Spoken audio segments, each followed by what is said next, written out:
I'd had weight obsession issues since I was 11, and am a member of Crossroads and had participated for a while in a group that dealt with all different kinds of addictive behaviors, and it was a spiritual approach. But I knew that food is different. You still have to eat, where a lot of other different addictions, behaviors, etc., are not like that. So it is a whole different kind of behavior to deal with. So because I had asked if there was such a group and there wasn't, and when I was told that it was coming, I was very, very excited to be one of the original people in the group.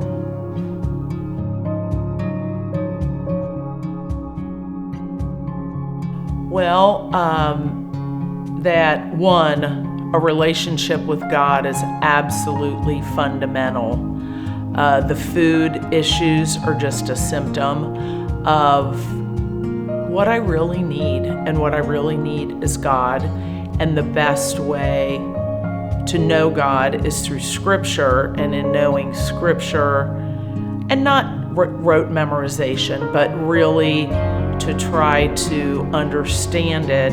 It really does rewire your brain, how you see yourself, how you see the world, and all of that is foundational. And then there's the additional layer of community.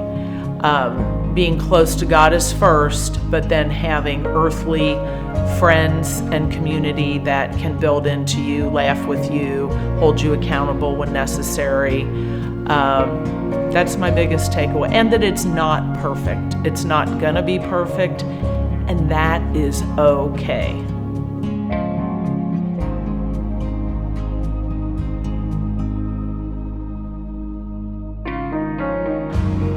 I would say if you are preoccupied by the issues or struggles you have related to eating behaviors, weight, etc., and maybe even like me, if deep down you really just want a perfect diet, that's not what the real issue is. But if the things you're hearing ring true with you, as far as my life will be perfect when I'm at X weight or can wear X clothes or whatever, if any of the things that people are talking about ring true to you, it's probably for you, and you should give it a try.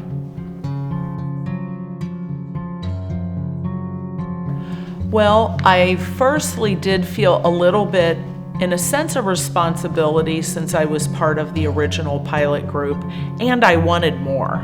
I wanted more of it, more growth, but I knew since I had already been through the program, through my imperfection, I actually did have something to give, and so I was eager to stay involved and to lead.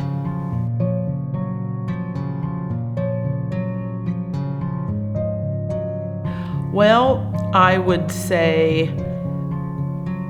even though I know I can't fix myself, there was still kind of an unexpected expectation that I had that I was gonna fix other people. So my biggest takeaway is, if I can't really control myself and fix myself, it's not realistic to think just by my leading I'm going to fix other people. Just the messiness of it all and what we all deal with, that's okay, and not trying to be perfect at that either. It's more to be a listener, a guide, and sharing experience, and even sharing continued struggle is also a way to model recovery on one level, and to also that it's okay to expect that people might drop off, they'll falter, and that is not a reflection on a quality of the leadership.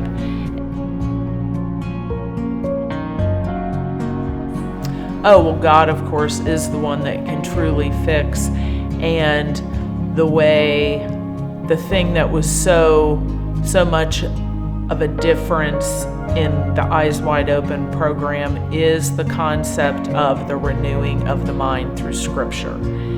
We all listen to neurologists talk about rewiring our brain and learning this and that, and it is so true that once you give yourself to Scripture and trying to learn it and kind of sit on it, it really does change the way you think. So the time with God and with Scripture is really everything.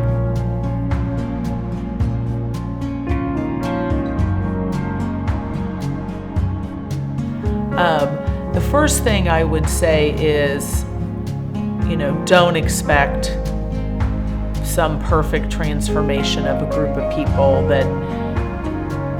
that's some magical experience, that it is tough and it's hard work. And along with that, I would say be sure that you can actually make the time commitment to prepare, attend all the meetings, whether in person or online, and also to, be forgiving of yourself and others, but also lean into some truth to people to challenge them when appropriate, and also to really lean into the leadership above you in the program, because there is so much of a wealth of experience that it will really enrich your own personal growth and experience, not only just be good for the people that you're leading, because you also might get a little accountability that you don't expect.